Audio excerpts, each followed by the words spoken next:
لاہور شہر میں آپ نے بھی دیکھا، ہم نے بھی دیکھا، ہمارا بھی یہی حال ہے کہ اگر کہیں کوئی وزیر اعلیٰ، وزیر اعظم یا کوئی، اب ہم علماء ہوں یا فقراء لڑ رہے ہوتے ہیں کہ ہمیں ایک تصویر کا ہی موقع مل جائے، قریب ہونے کا ہی تھوڑا سا موقع مل جائے، ذرا ہاتھ ہی ایک مرتبہ مل جائے، اور اگر گفتگو کا موقع ملے، اس گناہگار کے ان قانون نے بڑے بڑے جبوں والے، بڑی بڑی دستاروں والے، بڑے بڑے نامی گرامی شیخ العلماء، شیخ الحدیث، بڑے بڑے فقیر دیکھے، جب بولے حکمرانوں کے لیے تو بولتے ہی چلے گئے، زمین و آسمان کو جب تک ایک نہیں کر لیا سانس نہیں لیا ہے۔ غزالی کیا کہہ رہے ہیں؟ وعدہ کرتا ہوں کبھی کسی بادشاہ کے دربار میں نہیں جاؤں گا، اگلا جملہ، کبھی کسی حکمران اور بادشاہ سے تحفہ کبھی قبول نہیں کروں گا، عطیہ نہیں لوں گا، خیرات کبھی نہیں لوں گا۔ آگے ترازو آپ کے پاس ہے، آپ سوچتے چلے جائیں کہ وہ کہاں کھڑے تھے، ہم کہاں کھڑے ہیں۔ تو پھر اقبال چیخے نہیں تو کیا کرے؟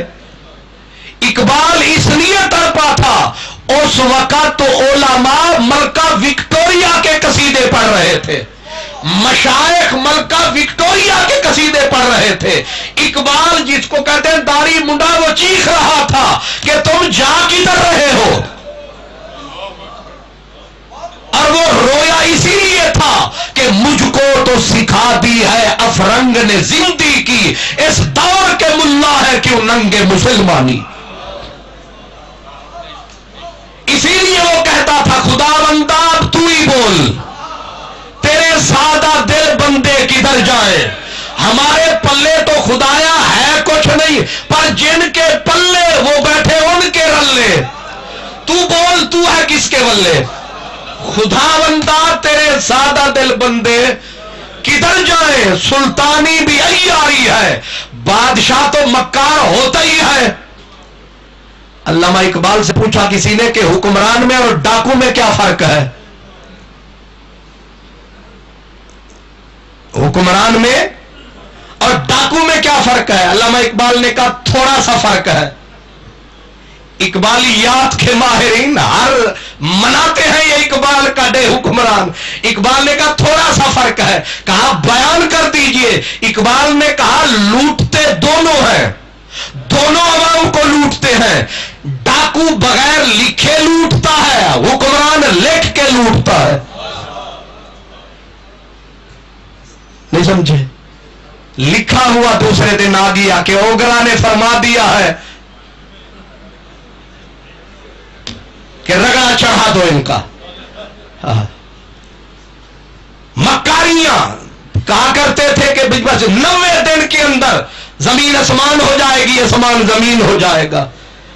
90 دن گزرے، پھر 3 مہینے، پھر سال، پھر 2 سال، اب 5 سال، اس کے بعد پتہ نہیں کیا ہوگا حال۔ سلطانی بھی عیاری ہے اور درویشی بھی، اور دیکھا تو بڑی بڑی پگڑیاں، بڑے بڑے سجادے، بڑے بڑے پیر، بڑے بڑے رختے جگر پیروں کے، حکمرانوں کی دہلیزوں کے اوپر خود نہیں اپنی دستاروں سمیت بکے ہوئے۔ تو اقبال یہی کہہ رہا، پوچھ رہا ہے ربا تو ہی بول، خداوندا تیرے سادہ دل بندے کدھر جائے، درویشی بھی عیاری ہے، سلطانی بھی عیاری۔ اب تو نے کہا تھا فاسألوا اہل الذکر ان کنتم لا تعلمون، کہ اگر پتہ نہ چلے رستے کا تو صاحب ذکر سے پوچھنا، پر جو ذکر کرنے والا تھا وہ تو بادشاہ کی دہلیز پہ بیٹھا ہے، اب تجھے کہاں ڈھونڈوں؟ میرا پیر وہ تو حکمران کے چوکھٹ پہ بیٹھا ہے، میں تجھے ملنے آیا، وہ اسے ملنے گیا ہوا ہے، اب پتا تجھے کہاں ڈھونڈوں؟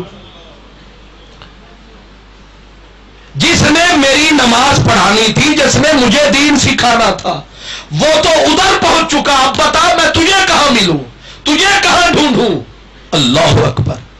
اس کا مقصد یہی تھا، اقبال کی چیخیں، اقبال کی صدائیں، اقبال کی فریاد۔ آپ صرف اس بندے کی داڑھی مبارک پہ انگلی دھرتے ہیں، آگے ہم سفر نہیں کرتے ہیں، لیکن ذرا آگے سفر فرمائے اس کی چیخیں، اس کی فریادیں، جس نے کہا تھا تو فرمودی رہے بتہا گرفتے ورنہ جز تمہارا منزل نیست۔ مدینے والے آقا آپ نے حکم کیا کعبے جانا ہے، اگر آپ کعبے کا نام نہ لیتے ہم مدینہ چھوڑ کے کبھی کہیں نہ جاتے۔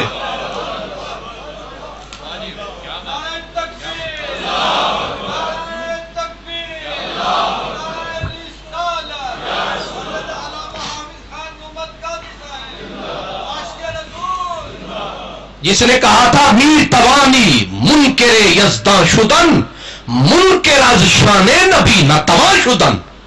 خدا کا انکار کرنے کی تو راہ نکل سکتی ہے، اقبال کہتے ہیں کیونکہ نہ دکھائی دیتا ہے، نہ سجھائی دیتا ہے، نہ سمجھائی دیتا ہے، نہ چکھا جاتا ہے، نہ ہاتھ لگایا جاتا ہے۔ می توانی منکر یزداں شدن منکر از شان نبی نہ تواں شدن۔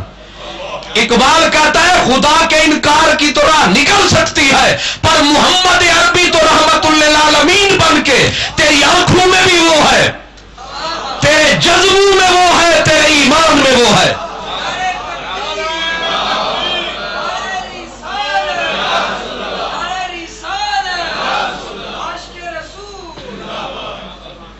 اسی لیے اس نے یہ شعوری طور پر کہا تھا کہ کی محمد سے وفا تو نے، یہ کیوں نہیں کہا کہ خدا سے وفا تو نے؟ یہ کیوں نہیں کہا قوت عشق سے ہر پست کو بالا کر دے؟ تو آگے کہنا چاہیے تھا قوت عشق سے ہر پست کو بالا کر دے، دہر میں اس میں خدا سے، لیکن اس نے کہا دہر میں اس میں محمد سے اجالا کر دے۔ یہ کوئی پاگل آدمی ہے جو کہتا نگاہ ہے عشق و مستی میں وہی اول وہی آخر وہی قرآن وہی فرقان؟ یعنی اقبال کو دکھائی کچھ نہیں دیتا، قرآن کو دیکھتا ہے تو نبی نظر آتا ہے، کعبے کو دیکھتا ہے نبی نظر آتا ہے، لوح کو دیکھتا ہے نبی نظر آتا ہے، قلم کو دیکھتا ہے قلم میں اسے نبی نظر آتا ہے۔ کہتا ہے لوح بھی تو قلم بھی تو تیرا وجود الکتاب گنبد آبگینہ رنگ۔ یہ وہ کہتا ہے 14 طبق میں جدھر تکتا ہوں مجھے تو میرا نبی ہی دکھائی دیتا ہے۔ اب آپ خود ہی سوچیں، خود ہی بوجھیں کہ اس اقبال کی یہ چیخیں کہ یہ کیا ہو رہا ہے، خداوندا تیرے سادہ دل بندے کدھر جائیں؟ کیونکہ پہلے ہم پہ لاگو کیا، فرمایا کہ بیعت کرنا، لقد رضی اللہ عن المؤمنین اذ یبایعونک تحت الشجرہ، جب درخت کے نیچے یار کی بیعت کروائی، یہی سے ہے نا شجرہ، شجرہ طریقت، یہ شجرہ کے نیچے پہلے محبوب کی بیعت کروائی اور بیعت کرنے والوں کو پھر اونچا کیا، کہا کہ تم نے میرے حبیب کے ہاتھ میں ہاتھ دیا ہے، تم نے عمر بھر کا ساتھ دیا ہے، کہیں اس غلط فہمی میں نہ رہنا کہ تم نے ان کے ہاتھ میں ہاتھ دیا ہے۔ فرمایا تمہیں